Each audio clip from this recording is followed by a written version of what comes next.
Seigneur soit avec vous.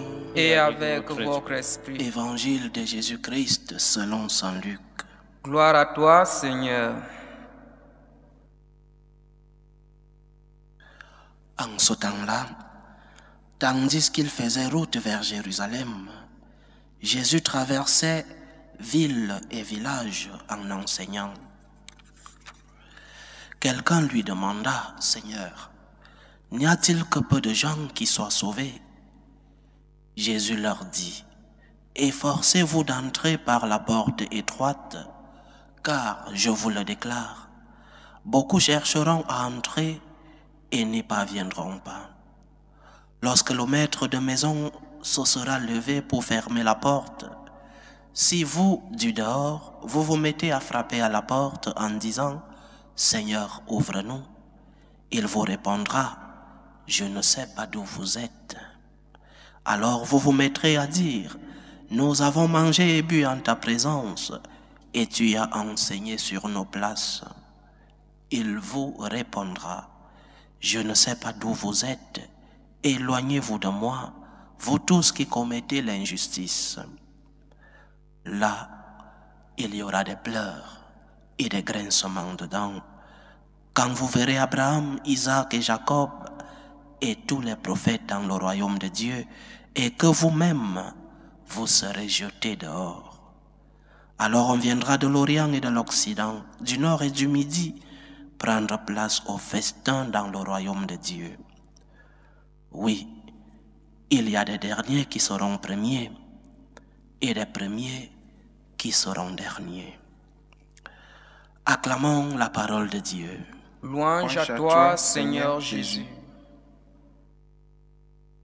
Il y a des vérités dans notre foi que nous tendons souvent à oublier, peut-être influencés par certains idéologues, certains courants théologiques, spiritualistes, et nous tendons à oublier certaines vérités essentielles de notre foi, des vérités qu'on nous a enseignées à la catéchèse, mais que, en grandissant, parce que nous perdons la foi, parce que nous croyons que nous entrons dans le progrès, nous oublions des choses essentielles de notre foi.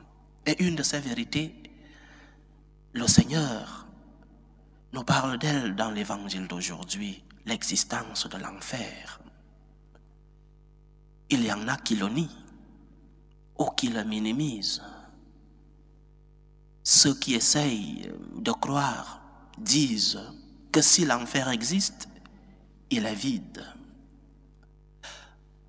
Mais dans le texte d'aujourd'hui, qui n'est pas une image ni une parabole, dans le texte d'aujourd'hui, il est clair que non seulement l'enfer existe, mais aussi qu'il n'est pas vide.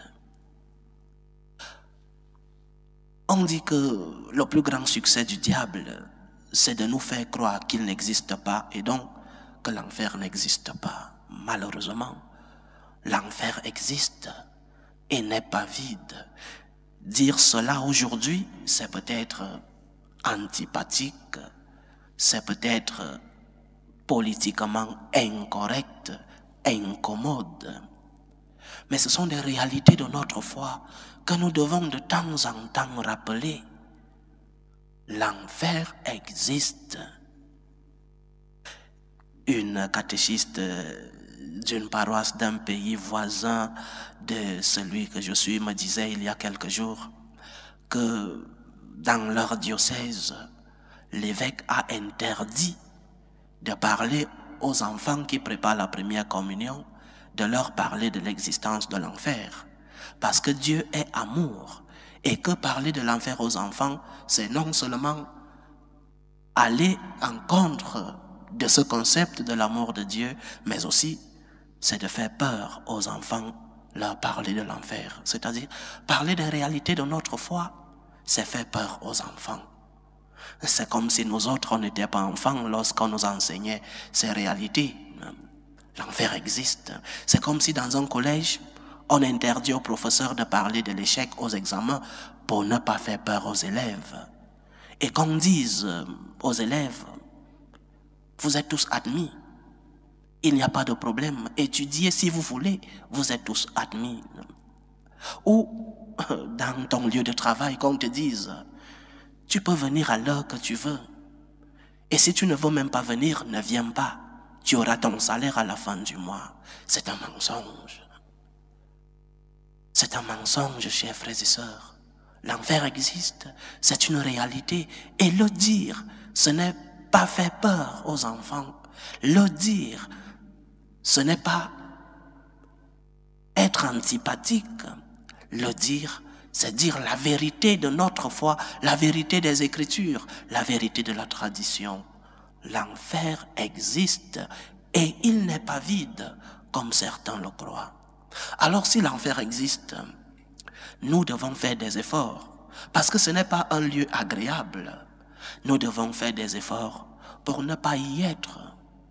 C'est ce que le Seigneur appelle dans l'évangile d'aujourd'hui, efforcez-vous d'entrer par la porte étroite. Nous devons faire des efforts pour être en état de grâce de Dieu. Nous devons faire des efforts pour être en amitié avec Dieu. Nous devons faire des efforts pour être en communion et en communication avec Dieu. Parce que nous ne savons ni le jour ni l'heure.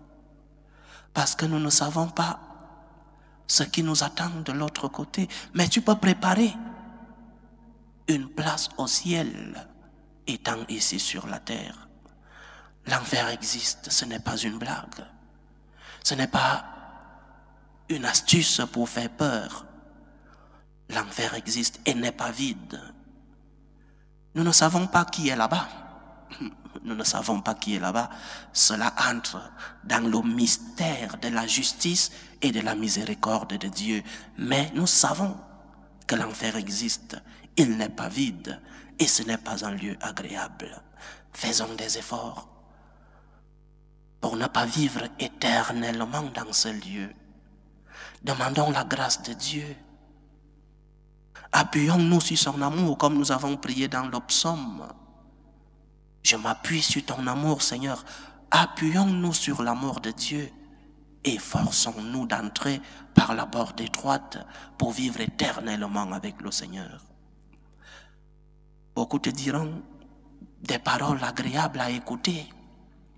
Dieu est amour, tout le monde sera sauvé, tout le monde sera au ciel. Ces paroles qui sont agréables à l'oreille sont dangereuses. Ignore-les, écoute la voix du Seigneur. Demande sa force, demande sa grâce, sa miséricorde. Fortifie tes jambes par la prière, par la pratique fréquente des sacrements et tu pourras entrer par la porte étroite. Que le Seigneur nous aide donc à fortifier nos jambes, chers frères et sœurs. Qu'il nous aide à être en amitié avec lui. Pour que nous n'écoutions pas lorsque l'heure arrivera. Ces paroles, c'est difficile. Je ne vous connais pas. Que le Seigneur ne te dise pas, je ne te connais pas. Que ce Seigneur nous aide à fortifier nos jambes. Qu'il nous ouvre les portes de son royaume. Loué soit Jésus-Christ. À jamais.